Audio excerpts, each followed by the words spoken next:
Dans ces 13 heures, nous ferons le point de la visite de 48 heures du président turc en Côte d'Ivoire.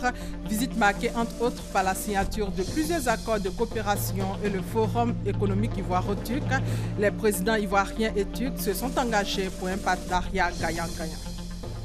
On parlera également dans ce 13 heures du Salon international de l'agriculture qui se tient en ce moment dans la capitale française. Pour l'édition 2016, 1050 exposants issus de 34 pays dont la Côte d'Ivoire, la locomotive agricole sous-régionale. Une dizaine d'États appelés à voter le Super Tuesday de ce 1er mars aux États-Unis. C'est pour la nomination des candidats à la présidentielle, une course très disputée entre prétendants à la Maison-Blanche. Bonjour à tous. Commençons par la visite de 48 heures du président turc en Côte d'Ivoire. Ce sont 9 accords portant, entre autres domaines, sur l'industrie de la défense, la santé, l'urbanisme, les télécommunications qui ont été signés. Mais avant la signature de ces nouveaux accords, les présidents turcs et ivoiriens ont eu un tête-à-tête pour passer en revue la coopération entre les deux pays. Jérôme Kofi Abolin. Encore des accords ivoiro-turcs, mais cette fois sur le sol ivoirien à la faveur de la visite officielle de 48 heures du président turc Tayyip Erdogan en Côte d'Ivoire. Visite en réponse à celle effectuée il y a pratiquement un an par le chef de l'État ivoirien Alassane Ouattara à Ankara. Outre les 8 accords de la capitale turque, sans compter les 3 existants bien avant, 9 autres viennent d'être signés sur les bords de la lagune ébriée. Accords sur le plan diplomatique, de la défense, de la santé, des actions sociales, de l'éducation, ainsi que sur le plan commercial et économique, soit au total 17 accords en l'espace d'une année. Ce qui montre les bonnes intentions des présidents Ouattara et Erdogan d'intensifier la coopération entre Yamoussoukro et Ankara. Pour le chef de l'État ivoirien, une chose est de signer les accords qui traduisent bien la volonté commune d'échange entre les deux pays, mais une autre est de les faire aboutir face aux nombreux problèmes, notamment la question de l'emploi des jeunes. La Côte d'Ivoire offre de nombreuses opportunités de par la paix retrouvée, la sécurité régionale, de par les progrès économiques et sociaux impressionnants. Et ceci augure de bonnes perspectives pour les entreprises turques et le gouvernement turc d'investir en Côte d'Ivoire. La signature des 9 accords démontre bien notre volonté d'aller de l'avant et de consolider ce partenariat donc important. Nous nous sommes fixés comme objectif d'accroître nos échanges commerciaux. Le gouvernement ivoirien continuera de faire tout son possible pour que les opportunités puissent aboutir. La rencontre prévue entre les investisseurs turcs et le gouvernement permettra d'examiner les projets prioritaires du gouvernement, notamment la construction de l'autoroute Abidjan-San Pedro, longue de 370 km, l'exploitation minière, que ce soit l'or, le manganèse ou d'autres minéraux. La transformation en Côte d'Ivoire des produits agricoles, notamment le cacao, la noix de cajou et bien évidemment d'autres produits. La construction de logements sociaux, l'aménagement et le développement des zones industrielles, la construction d'un centre de conférence international, et bien d'autres projets. Si nous mettons l'accent sur tous ces projets et ces investissements, c'est parce que nous sommes conscients que la question de trouver des solutions au chômage des jeunes est la priorité dans notre pays. Et bien évidemment, ces projets permettront non seulement de créer un meilleur environnement pour les Ivoiriens, mais surtout de créer des emplois pour nos jeunes. Abondant dans le sens du président ivoirien Alassane Ouattara, le président turc Tayyip Erdogan a indiqué que la signature de tous ces accords prouve que la Turquie a beaucoup de choses à partager avec la Côte d'Ivoire. Le président turc a promis de faire en sorte qu'il y ait un suivi de ces accords de la part des différents signataires pour assurer leur exécution. Pour Tayyip Erdogan, Il est impérieux que l'augmentation du volume commercial de 17% en ce moment puisse atteindre en termes de chiffre d'affaires 1 milliard de dollars américains en 2019. Avant la signature des accords, les deux chefs d'État ont eu un entretien en tête-à-tête d'environ 2 heures d'horloge. Tête-à-tête après les honneurs militaires rendus par la musique de la garde républicaine, le drapeau de l'État et sa garde, 2 pelotons de l'école de gendarmerie, 3 pelotons du bataillon blindé d'Akouedo et une section de la garde républicaine. Des troupes aux ordres du colonel Pacom Gueffier, commandant en second du bataillon blindé d'Akouedo. Autre fait marquant de la visite du président turc à Abidjan, c'est le forum économique, forum marqué notamment par des rencontres B2B, des panels sur les opportunités d'investissement tant en Côte d'Ivoire qu'en Turquie, le point de la cérémonie de clôture avec Awa Touré. Standing ovation des opérateurs économiques turcs et ivoiriens, une manière de reconnaître le mérite des présidents Alassane Ouattara et Recep Tayyip Erdogan pour avoir relevé l'économie de leurs pays respectifs, notamment par l'amélioration du climat des affaires dans les deux pays et du choix d'une économie libérale ouverte sur l'extérieur. Autant de raisons qui poussent les milieux d'affaires turcs et ivoiriens à nouer des partenariats. À ce forum, ils étaient au nombre de 500, 200 venus de la Turquie et 300 côté ivoirien. À travers 7 panels, tous se sont imprégnés des opportunités d'investissement dans les deux pays. Depuis 2015, beaucoup de projets turcs sont en réalisation en Côte d'Ivoire, notamment dans l'industrie de la cimenterie carrière, des bâtiments et des travaux publics. Le Conseil d'affaires ivoiro-turc a une forte partition à jouer dans le renforcement des relations économiques entre les deux pays. Signe de l'intérêt des patrons turcs pour le marché ivoirien, ce forum a enregistré 424 rencontres d'affaires lors desquelles des partenariats ont été initiés. Les secteurs concernés sont l'agro-industrie, les finances, le bâtiment, les travaux publics, l'énergie ou encore le pétrole.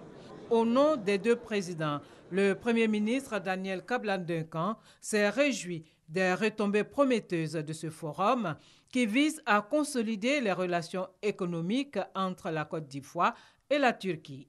Excellence, Monsieur le Président de la République turque, votre présence très augute et distinguée parmi nous aujourd'hui est le signe de votre volonté de renforcer et de pérenniser le dynamisme de la coopération ivoiro-turque. Le gouvernement ivoirien en est particulièrement honoré. Grand merci, Excellence, Monsieur le Président de la République turque. Toutes les mesures nécessaires seront prises pour assurer la mise en œuvre diligente des partenariats publics-privés identifiés ou qui s'exprimeront à la suite de ce forum. Notons que sur la période 2014-2015, les échanges entre la Côte d'Ivoire et la Turquie sont passés de 13 à 31 milliards de francs CFA, chiffre que les deux parties ambitionnent de porter à 1 milliard de dollars, soit environ 550 milliards de francs CFA d'ici à 2020. Et dans le cadre de cette visite officielle, le président Alassane Ouattara et le chef de l'État turc étaient sur le site de construction d'une centrale de fabrication de béton non loin de la route du Banco à Atekoubé. Le projet va coûter plus de 11 milliards de francs CFA, nous dit Michel Digré. Une usine de fabrication de ciment qui viendra certainement bétonner les relations ivoiro-turques. 10 milliards de francs CFA, c'est le coût de l'investissement. Pour le président Tayyip Erdogan, c'est un honneur pour la Turquie de réaliser ce projet en terre ivoirienne. Les responsables de NC Group sont convaincus, eux, que cette usine contribuera au développement du secteur du bâtiment et des travaux publics en Côte d'Ivoire. Voilà, notre savoir-faire du béton, nous avons une vingtaine d'années derrière nous. Donc le savoir-faire que nous avons en Turquie, nous allons le répercuter en Côte d'Ivoire pour avoir une qualité supérieure de béton. Le béton, c'est un élément très important pour le bâtiment, puisque les fondations, si elles sont très bien faites, le bâtiment il tiendra bien. Nous avons une capacité de 100 000 mètres cubes à l'année de béton. Donc nous avons l'intention de l'augmenter à 300 000 m3. Les travaux de construction de l'usine s'étendront sur 4 mois. Et hier après-midi, le district d'Abidjan a honoré son illustre hôte. Le président turc a été fait citoyen d'honneur de la cité avec un diplôme d'honneur à l'appui. Il a reçu les clés de la ville et il a été baptisé par les chefs traditionnels Adjarabe Yapo, qui symbolise, selon le gouverneur du district, le courage et la force de caractère dont le chef de l'État turc fait preuve à la tête de son pays. Le compte rendu de Viviane Aïmé. Le district autonome d'Abidjan, à travers ses maires, sa chefferie coutumière, a exprimé au président de la République de Turquie, Recep Tayyip Erdogan, la fierté de tout le district d'accueillir un si illustre hôte. Le gouverneur Robert Begré-Mambé lui a remis la clé symbolique de la ville et le diplôme, faisant de lui citoyen d'honneur de la ville d'Abidjan, ainsi que les armoiries du district autonome. Fierté et aussi considération pour ce chef d'État à la tête d'un grand pays. La Turquie, avec près de 784 000 km² pour plus de 79 millions d'habitants, soit une densité de population estimée à 98 habitants au kilomètre carré, est un très grand pays. La Turquie, parce qu'elle récolte les lauriers mondiaux du génie civil, du bâtiment et des travaux publics, est un exemple, une référence. Le citoyen d'honneur de la ville d'Abidjan devait être aussi intronisé pour faire désormais partie de la chefferie coutumière du district. Les attributs de chef traditionnel lui ont été offerts. Les chefs traditionnels du district autonome d'Abidjan, ici présents, ont observé, Monsieur le Président, avec bonheur, que de par la qualité de vos décisions, vous êtes pour eux un modèle de maîtrise de soi, de sérénité, de courage et de détermination. Ils ont décidé de vous prier d'accepter d'être un de leurs. Ils vous confèrent aussi le nom que vous porterez désormais en leur sein. Excellence, Monsieur le Président de la République, votre nom est Adjarabe Yapo. Adjarabe, en pays Akan, peuple autochtone du district autonome d'Abidjan, symbolise le courage, la force de caractère, la témérité sage et raisonnée. Et le nom Yapo symbolise le courage, la témérité dans les moments difficiles pour vaincre l'adversité. Des présents ont été aussi offerts à l'intention de l'épouse du chef de l'État turc, qui a été également baptisée du nom d'Adjarabe Bié. Le gouverneur Begré-Mambé a émis le souhait d'un jumelage entre Abidjan et Ankara, la capitale de la Turquie, et Istanbul, la deuxième ville de ce pays. À son tour, le président turc Recep Tayyip Erdogan a offert un cadeau de valeur, une assiette faite en céramique ancienne turque. J'ai le plaisir, a-t-il dit, d'être le premier chef d'État turc à visiter la Côte d'Ivoire. Même si nous sommes à des milliers de kilomètres, nous partageons des valeurs communes, a-t-il ajouté. À la fin de la cérémonie, le président Recep Tayyip Erdogan a signé le livre d'or du district d'Abidjan. Notre reporter Thomas Gessambi, lui, s'est intéressé aux activités des épouses des présidents turcs et ivoiriens. Les deux premières dames ont fait parler leur cœur. Elles ont visité l'orphelinat de Bassam où elles ont fait plusieurs dons aux pensionnaires. L'objectif affiché est d'améliorer l'environnement de vie et d'apprentissage des filles de l'orphelinat de Grand Bassam. Grand Bassam, la vieille ville. Les regards et les pas se dirigent ce lundi matin au quartier France. La Providence qui visite les orphelines de la cité leur envoie jusqu'à 2 mères.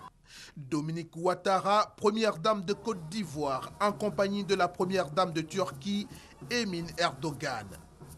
Un tel événement de portée historique ne pouvait qu'enregistrer des témoins et non des moindres. Comme si elle se sentait soutenue par tous ses visiteurs, est convaincu que ces présents d'une envergure aussi impressionnante sont loin d'être en transit. C'est avec empressement et beaucoup de joie que les enfants bénissent les pas des deux premières dames. Tous vos dons et votre soutien montrent aux yeux du monde entier combien vous attachez du prix à l'éducation et à la protection des filles, en particulier à celles qui sont vulnérables. Merci maman Éminé, Choukran, merci maman Dominique. Votre générosité restera gravée dans le cœur de vos 125 petites filles. Faire en sorte que tous les enfants jouissent du même niveau de protection. L'action sociale de Dominique Ouattara et Emine Erdogan est saluée. Mesdames les premières dames, maman Dominique Ouattara et maman Emine Erdogan, il est juste de donner aux enfants. Pourquoi? Parce qu'ils sont sans défense et méritent toute l'attention de la communauté. C'est ce que vous avez fait. Il est aussi juste de donner aux fillettes, ces petites dont l'âge varie entre 0 et 11 ans, qui sous nos cieux vivent parfois des difficultés et sont dans des conditions pénibles. Visiblement heureuse d'être en compagnie de l'épouse du président de Turquie pour cette visite, Dominique Ouattara en donne tout le sens. Chers enfants, Madame Erdogan et moi partageons les mêmes valeurs de solidarité et d'amour qui sont à la base de notre engagement pour l'épanouissement des enfants, tout particulièrement ceux qui n'ont pas la chance de grandir dans une cellule familiale.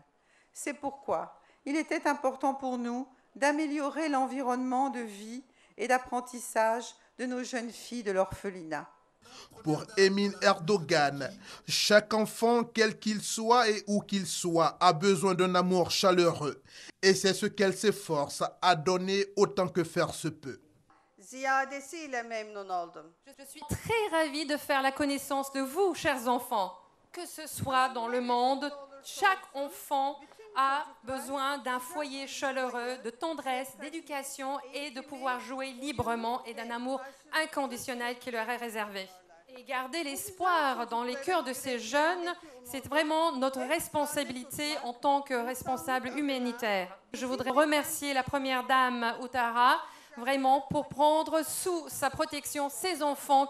Au total, ce sont des réhabilitations de bâtiments, de construction de châteaux d'eau pour les dortoirs, des aménagements divers outre les dons en vivre et en non-vivre dont bénéficie l'orphelinat des filles de Grand Bassam à l'occasion. Après des mots et des échanges de civilité, les deux premières dames et leurs délégations respectives se donnent du temps de visite des installations avant de mettre un terme à ce rendez-vous de l'histoire par l'acte symbolique de l'inauguration d'une des nombreuses réalisations au bénéfice des jeunes filles. Ici, à Abidjan, le Premier ministre, lui, a présenté aux hommes d'affaires turcs les potentialités de la Côte d'Ivoire. Daniel Kablan-Duncan veut aller au-delà de l'objectif de 500 milliards fixé par les deux présidents, Ben Touré et Christelle Mena. Près de 200 hommes d'affaires turcs dans le sillage de Recep Tayyip Erdogan, dernièrement visite officielle de 48 heures en Côte d'Ivoire. Avec le Premier ministre Daniel Kablan-Duncan et d'autres membres du gouvernement, les Turcs ont parlé infrastructure, logement, tourisme et énergie. Vous avez indiqué que nous avions 2000 MW installés actuellement, que le président nous a demandé de passer à 4000 MW, donc de doubler d'ici 2020. Et ils sont intéressés, certains proposent donc des centrales thermiques au charbon, d'autres, disons que des centrales hydroélectriques, d'autres des centrales au gaz. Donc, il doit déposer ces différents dossiers pour que nous puissions les examiner. Les échanges commerciaux entre la Côte d'Ivoire et la Turquie s'élèvent aujourd'hui à 160 milliards de francs CFA. Les deux chefs d'État sont convenus d'un objectif, 500 milliards de francs CFA d'ici 2020. Quand les présidents fixent un objectif, il faut fixer plus haut pour au moins atteindre ce qu'ils ont fixé. Je dis au lieu d'aller à 2 milliards de dollars, à 1 milliard de dollars, il faut aller à 2 milliards de dollars. Je crois qu'on est tous tombés d'accord à ce niveau et nous allons aller donc de l'avant pour essayer de faire en sorte que ces échanges-là se renforcent. Ils ont des sociétés de qualité internationale et nous devons faire en sorte que la Côte d'Ivoire tire grand profit donc de leur expertise. Une expertise connue dans les agro-industries, le bâtiment, les travaux publics, l'industrie extractive où exercent déjà une vingtaine d'entreprises turques. Voilà, c'était là d'autres aspects de la visite officielle de 48 heures du président turc en Côte d'Ivoire. Hier, dans la soirée, il est arrivé au Ghana. C'est un voyage placé également sous le signe de l'économie et des investissements. Après le Ghana, le chef de l'État turc se rendra au Nigeria. La tournée africaine de Tayyip Erdogan va s'achever en Guinée le jeudi 3 mars. L'actualité à Paris en ce moment, c'est le Salon international de l'agriculture, exposition des cultures végétales, des produits de la gastronomie, des métiers et services de l'agriculture. 1050 exposants issus de 34 pays sur place. La Côte d'Ivoire est représentée à ce salon. Thème de la 53e édition, l'agriculture, alimentation citoyenne. Notre reporter sur place à Paris est Noël Niagno. Samedi 27, lundi 29 février, voici 3 jours que le Salon international de Paris a ouvert ses portes. 3 jours durant lesquels la Côte d'Ivoire, leader agricole sous-régional, expose aux Parisiens les produits de son agriculture avec une volonté politique affichée, passer de l'exportation à l'état brut des matières premières produites à leur transformation d'ici à 2020. 50% pour le cacao, 100% pour le cajou. 2 produits en pole position sur le stand ivoirien. De l'avis des visiteurs parisiens, l'initiative est pertinente. Nous savons pendant longtemps que la Côte d'Ivoire a été leader mondial, n'est-ce pas, du cacao. Maintenant, passer à la transformation, par exemple, de ces produits-là, va permettre d'avoir une valeur ajoutée supplémentaire. À l'exception de ces produits porte-étendard de cette volonté politique affichée, les produits vivriers transformés sont proposés aux consommateurs parisiens. Là aussi, la satisfaction est au rendez-vous. Toute la diaspora noire pour pouvoir profiter et puis acheter ces produits. Et puis ce sont de bons produits naturels, comme je dis, ça nous fait rappeler nos jardins d'antan. Prolongement de cette campagne, la salle dédiée à la presse venue couvrir le salon. Une séance de dégustation et d'information tout azimut pour mieux faire écho du potentiel ivoirien et de son ambition de transformer la structure de son économie. Les producteurs de café cacao de Soubré rendent hommage au président Alassane Ouattara pour avoir fixé le prix du kilogramme de cacao à 1000 francs pour la présente campagne. Commentaire Honorine Aingori. Les producteurs de café cacao de Soubré se réjouissent de l'intérêt que le chef de l'État, Alassane Ouattara, accorde au monde agricole, notamment à leur filière. Pour eux, avec la réforme initiée par le président de la République, tous les signaux dans la cacaoculture sont au vert et progressent, et les producteurs retrouvent leur dignité. Lors de la cérémonie de lancement officiel de café cacao à Soubré récemment, leur porte-parole Pascal Ndri a traduit sa gratitude au président Alassane Ouattara. Il a permis que de 700 francs le kilogramme de cacao, le prix passe à 1000 francs.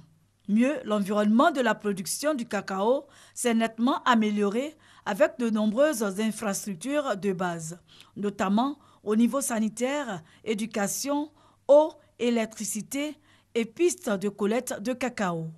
Toute chose qui a donné l'occasion aux représentants du Conseil cacao, Kwasi Konan, de passer en revue l'ensemble des acquis de la réforme de la filière en termes d'amélioration de la qualité et de la quantité du cacao. De l'augmentation constante du prix du cacao ces dernières années, en passant par l'assainissement du milieu et de la réalisation des infrastructures, il en a parlé. L'objectif du Conseil cacao, c'est la transformation d'une plus grande quantité du cacao pour continuer à booster les prix.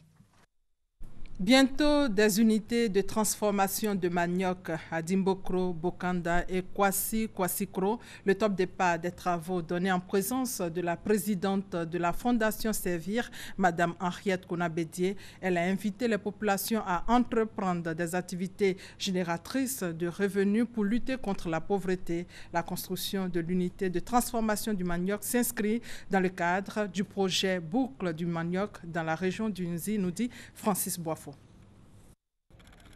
Par cet acte, la présidente de la Fondation Servir, Henriette Konabedié, lance officiellement les travaux de construction de l'unité de transformation du manioc à Bokanda, région du Nzi. Une grande usine pour nous. chez Bokanda, donc je suis très contente. On ne fait plus la ticket dans la main. Tout ce qu'on veut faire dans la ticket, on fait ça dans l'usine. En attendant, les productrices de manioc de Bokanda restent impuissantes devant les difficultés. Pour aller chercher manioc en brousse, le véhicule de fois c'est 50 000, 60 000. On s'en va prendre pour venir, on n'a pas bénéfice. Moulin aussi, quand on pire, la cuvette c'est de 300, 500. En tout cas, on cherche un aide. Le conseil municipal de Bokanda se dit préoccupé. Nous avons décidé qu'au niveau des 105 villages du département, que les femmes et les jeunes s'organisent en société coopérative. Et après cette organisation, nous allons mettre en place une fêtière qui va faciliter la production, qui va faciliter l'écoulement de cette production vers les grandes zones de commercialisation et la mise en route des unités de transformation. La culture du manioc reste l'activité principale des populations des départements de Bokanda, d'Imbokro et Kwasi-Kwasi-Kro. À cette cérémonie de pose de la première pierre de l'usine de transformation de manioc de Bokanda, la présidente de la Fondation Servii a invité les jeunes et surtout les femmes à lutter contre la pauvreté. Et cela en créant des activités génératrices de revenus, dont la culture du manioc. Pour que chaque femme puisse s'occuper de ses propres enfants. Si l'homme n'arrive pas à assumer, qu'elle-même s'assume. La femme doit être complémentaire à l'homme. Pour la construction des unités de transformation du manioc de Dimbokro et Bokanda, les initiateurs du projet ont sollicité l'expertise de la Société ivoirienne de technologie tropicale, IDT. Il n'est pas question ici d'importer des technologies de l'extérieur, étant donné que la Côte d'Ivoire vise l'émergence à l'horizon 2020. Il est question ici de développer des compétences sur le plan local et je pense que IDT a une contribution assez importante à apporter, n'est-ce pas, dans la mise en œuvre de ce programme. À partir du manioc, l'on peut produire de la teke, du placali, de l'amidon à usage alimentaire et industriel et de la farine. Santé à présent. Dans le département de Bio, les autorités sanitaires et le corps préfectoral ont lancé une campagne de sensibilisation pour inciter les familles à faire vacciner leurs enfants contre la polio. Même si la Côte d'Ivoire a été déclarée pays libre du poliovirus sauvage, la vigilance reste de mise. Commentaire d'Ouad Lazer. La poliomyélite, une maladie handicapante, affecte les enfants de 0 à 5 ans, paralysant leurs membres inférieurs. Cette maladie menace plus de 200 000 enfants au cours des 10 années à venir, selon l'OMS, Organisation mondiale de la santé. Pour mettre à l'abri les enfants du département de Bio dans la région de la Nawa, les autorités administratives et sanitaires ont entamé une campagne de sensibilisation. De nombreux villages de la localité ont été visités, les familles instruites sur l'utilité de faire vacciner leurs enfants contre la poliomyélite. En 2015, au passage des agents vaccinateurs, le taux de couverture était à moins de 80%. Un mauvais résultat que le préfet du département de Bio invite les populations à corriger. Les partenaires du ministère de la Santé et de l'Hygiène publique, l'UNICEF et la DCPEV, ont salué l'engagement de la Côte d'Ivoire dans l'éradication de la poliomyélite. Pour eux, l'administration des 2 gouttes de vaccin aux 500 enfants du département de Bio est le seul moyen pour les épargner de la maladie. Au chapitre communication, le secrétaire exécutif du Comité national de la migration vers la TNT était récemment l'invité de la tribune de l'AIP, agence ivoirienne de presse. Jean-Philippe Caboret a expliqué l'évolution de ce projet aux journalistes de la presse locale, le fonctionnement et les raisons d'adhérer à cette initiative du gouvernement ivoirien. Doigt de Lazer. Par exemple, une antenne QHF, donc compatible avec la nouvelle norme. Une antenne et un décodeur de la TNT, télévision numérique terrestre. Cet outil est en test dans 800 foyers de la ville d'Abidjan. Il devra servir de canal pour la réception de plus de 15 chaînes de télévision dès l'ouverture de l'espace audiovisuel en Côte d'Ivoire. Le secrétaire exécutif du Comité national de migration vers la TNT, Jean-Philippe Caboret, a expliqué aux journalistes de la presse locale l'utilité de cet important outil bénéfique pour les consommateurs des contenus télévisuels. Notre délai pour installer la TNT est à l'horizon juin 2020. l'idée pour nous n'est pas de stimuler le changement des postes de télévision, puisque le décodeur participe à pouvoir faire en sorte que vous puissiez avoir le signal numérique chez vous. Nous travaillons sur l'attractivité de la TNT, mais nous travaillons aussi sur l'accessibilité.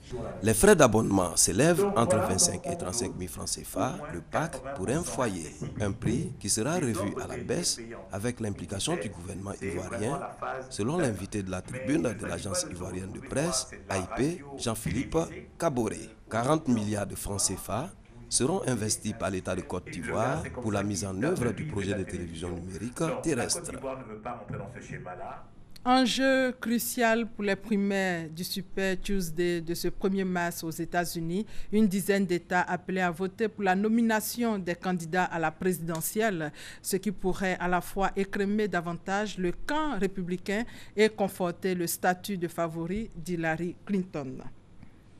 Et c'est la fin de ce 13h supervisé par Thérèse Tapeyoboué. Merci de votre fidélité.